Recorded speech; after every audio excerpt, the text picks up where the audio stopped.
Hello everyone, it's your favorite freak, and welcome to another doll video. For this one, I am choosing to make Queenie Goldstein from Fantastic Beasts and Where to Find Them. I'm making her outfit from the first one because, well, I mean, it's freaking adorable. What reason do I need other than that? Before I get into the actual process of things, I should mention that this is a Harry Potter themed collab with 25 other doll artists, hosted by Retro Dolls US, or Shannon. Thank you, Shannon. I love you. Anyway, more on that later. Second thing is that, I should probably apologize. Throughout this entire process, I was insanely busy with school and performing, plus bad weather, and I was rearranging my studio a bit, and all those are good things, but this meant that I had to film in between everything, and I'm missing some footage, and the quality is rather inconsistent, and I'm sorry. But I did the best with what I had, and this is the result of that. I hope you enjoy. I start out by choosing the doll that I want to work with. I chose Apple White from Ever After High this time. I've never actually used a Ever After High doll before, so this will be a new experience. I ruthlessly remove her face with pure acetone, and I cut her hair to be approximately the right length. And while I was doing this, I noticed that her hair was that weird sticky feeling that some dolls get when the glue on the inside of their head leaches out into the hair. Super nasty. I've only ever seen one method of fixing this, which is to use baby powder like we use dry shampoo, and it does work, but it always takes the shine out of the hair, so I just washed it over and over. I didn't use any kind of special soaps or anything, I just washed it till it felt smooth again. And while I was washing her, I figured the water I was using was hot enough to soften the vinyl of the head to, you know, take it off. And then this happened. Oh! Yeah, I got a little too violent, and I busted her neck peg. But, we'll, work with that later. I thought her hair looked a little bit flat, so I ordered a Hank from Retro Dolls US. Link in the description. And I thought it would be a shade darker, but I was very wrong.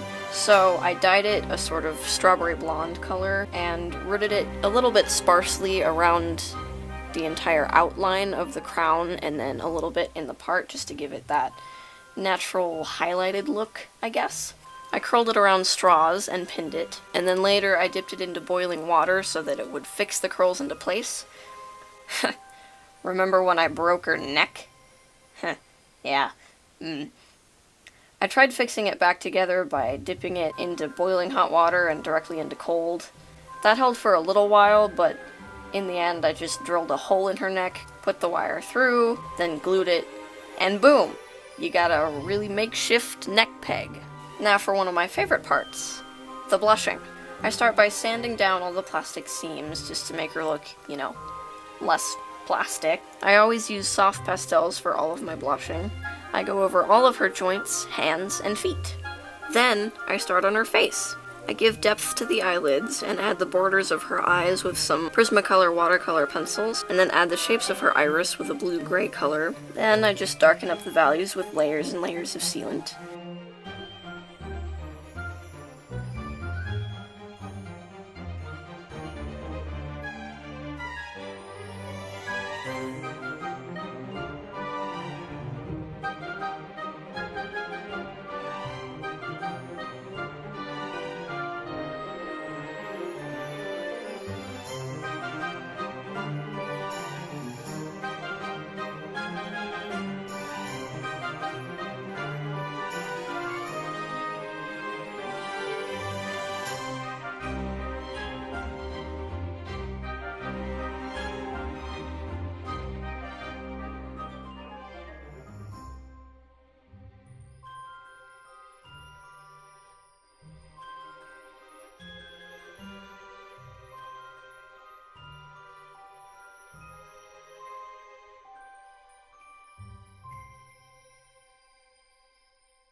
And because of the cold weather in my area at the time, I couldn't use my normal sealant, which is Mr. Super Clear, if anyone was wondering. I changed the product I was using for a little while, and it works, but it's a brush-on sealant, so you have to be careful around the eyes because too much friction could definitely wipe off your work. And then make sure you have even coats because you could end up with discoloration and have to restart halfway through.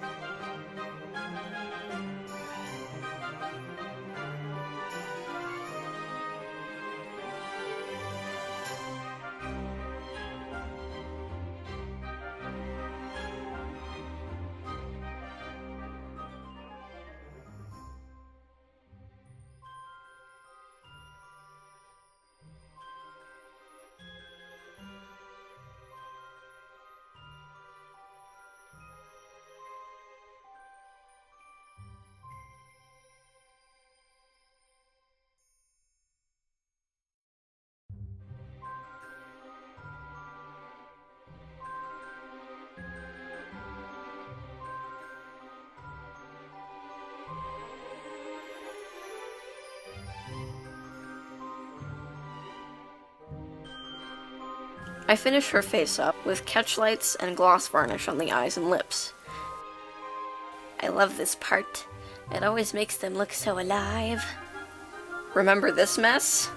I took it out of the straws, and obviously using her picture as a reference, I combed and styled it accordingly. After the photo shoot and everything, I actually restyled it a little bit, and it looks much, much better, but it's kinda too late, so, you know. I'll probably get more pictures eventually, but for right now, this is what you're seeing. And this is where I get a little bit neglectful in my filming. So I have a legitimate reason for why I didn't film the dress. The one that you're looking at right now was actually meant to be a prototype, but it turned out perfect the first time I made it. Unfortunately, I don't have any footage of that. And for her pink satin slip underneath, I didn't want to make an entire slip because that would be a bit too bulky, and with this hobby, bulkiness doesn't work. So I made what is essentially a corset and glued black lace on the sides. For her cute little trench coat, I took what looked to be a Ken doll's old trench coat from possibly the 80s, and made a pattern from it and resized it a bit. Made it in a pink satin, and added some gold foil to the edges of the red trim. For her wand, I simply cut a toothpick in half and molded the details on with epoxy sculpt and painted it. Unfortunately, I don't have any footage of that either, because I'm a slacker and a disappointment. Now all that's left is to dress her up and move on to the photo shoot.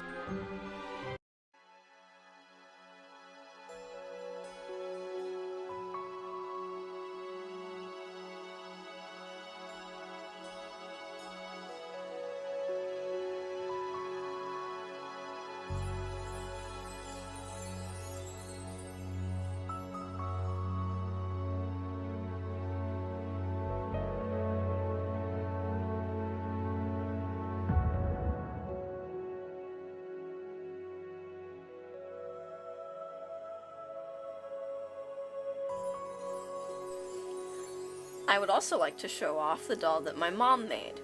This is Bellatrix Lestrange, and this is the first doll my mom has ever made, and I think she's pretty awesome.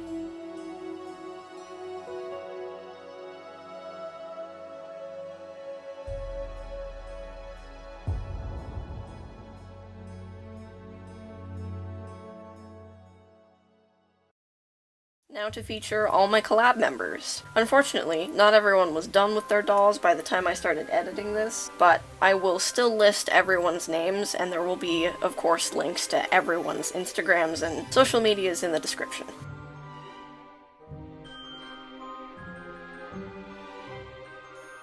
Well, after everything, I think it all turned out pretty okay. If any of you would like a separate tutorial on the clothes and stuff that go a bit more into detail, just let me know, and I would be happy to put that out. Overall, I think the doll is pretty good. There's some things that I could have done a little bit better, but, you know, I learned a lot throughout this process, so it's alright. Thank you everyone so much for watching, keep creating, Bye!